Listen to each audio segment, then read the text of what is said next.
back to Isino Workshop. It's me, Oscar, again, and this is the first video in a series that I might choose to call Late to the Party. Because here in front of me I have the Star Wars Legion Clone Wars box, but I think honestly anyone who's into Star Wars Legion have heard all about this box by now, and most people probably have picked it up already. Off camera I've already taken off the plastic and cheated by opening the box a little bit. So I'm just going to pop off the lid. Gotta say, I love the art to begin with. I've been following Legion for a while, but I never wanted neither the Imperials nor the Rebels. What I'm excited about is the droids, and I gotta say I love seeing General Grievous up top in the front there in that art. So let's see what's in the box. First of all, there's a Learn to Play booklet, which is gonna be good to have something to reference to when I get started playing, but it's been available online for a long time, so I think I already have most of it figured out. Then, next we have a sheet with all the tokens you need to play the game. Noticeable are the shield tokens for the Droidekas. This little guy over here is for the turn counter over here. So you'll pop out the thing in the middle here on these two. I'm all about the droids. I'm gonna get rid of everything that has to do with clone troopers, because it's not for me, it's for someone else. Here we have bases, blue for droids and beige for clones. Over here we have 4 bases for the Droidekas and the base for the Bark Speeder. We have barricades. They are completely ready to be used already. You just need to paint them and it should be pretty easy to get that done. Seems to be a total of 8 barricades. Then we have measurement tools. I'm not going to assemble those yet either, as they are only necessary for when I actually start playing. Here we have some more measurement tools. And we have the cards. So here are the unit cards. Here are the command cards. And I'm actually surprised about these guys. They are a little bit too small for my liking, but I guess it's okay.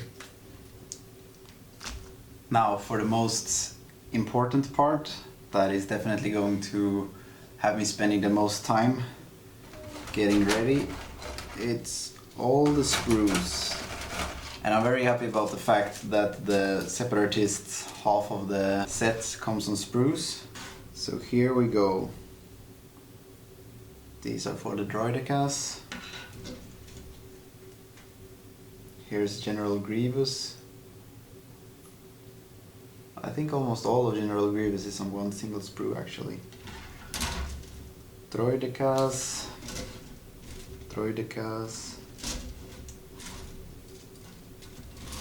And then all of these are the B1 Battledroids. So this is gonna be a handful. Let's see if we can build at least one B1 Battledroid.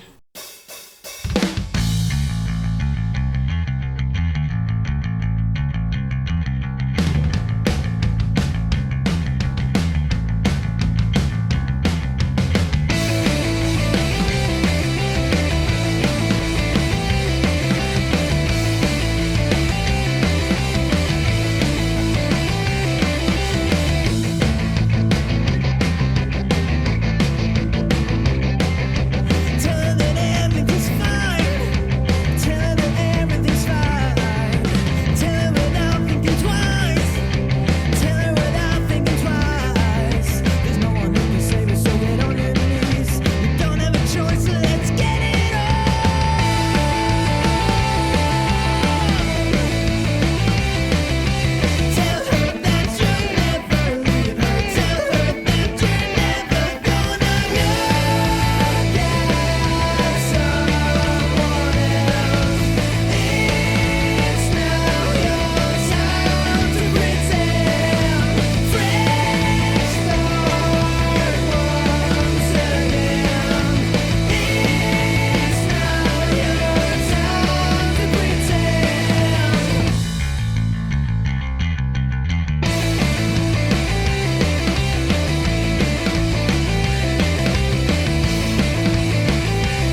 first miniature done, I'm going to get cracking on the rest of them.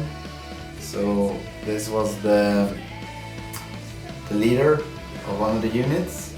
I then finished building the rest of the miniatures and primed them using Games Workshop spray Corex White. Next, I basically covered the models in Games Workshop contrast paint, Talazar Blue, and then dry brushed them with another Games Workshop paint, Lothern Blue. I also did edge highlights with this paint, and then I painted the weapons and parts of the antennas with a metallic paint, followed by 2 layers of the shade Nuln Oil. After that, I did some final highlights with white. For the bases, I did a 50-50 mix of soft flake snow from Woodland Scenics and PVA glue. So this basically turned into a mix that I could put on the bases. I taped around them first so that it wouldn't pour off, and then applied it with a little stick. After it had dried, I did need to cut off some of the parts with a knife to make it smoother, but I think it turned out pretty well, and it looks like the models are standing in a field of snow. So here you can see the final results, and I also did some minor differences between the 2 units so that I can tell them apart. You can also see some of the other stuff we've showed on the channel, like the rocket terrain, the vulture droid, and also the winter battle mat. So with all of these things done, I'm hoping to pretty soon be able to start doing battle reports. But of course I do need some more units painted up first. So obviously I also got started on the Droidekas and built them. When I was gonna prime them, I actually didn't use Corex White. I went for the spray Lead Belcher from Games Workshop instead, and then covered all of the metallic parts in 2 layers of Nuln Oil as well. Then I just used the same paint technique for the rest as I had used on the B1s. Some metallic on the weapons, and then just some red dots for the eyes or optic lenses. And the same mix for the snow on the base as well. So that was it. That's how I did it. Thank you so much for watching, and have a great day.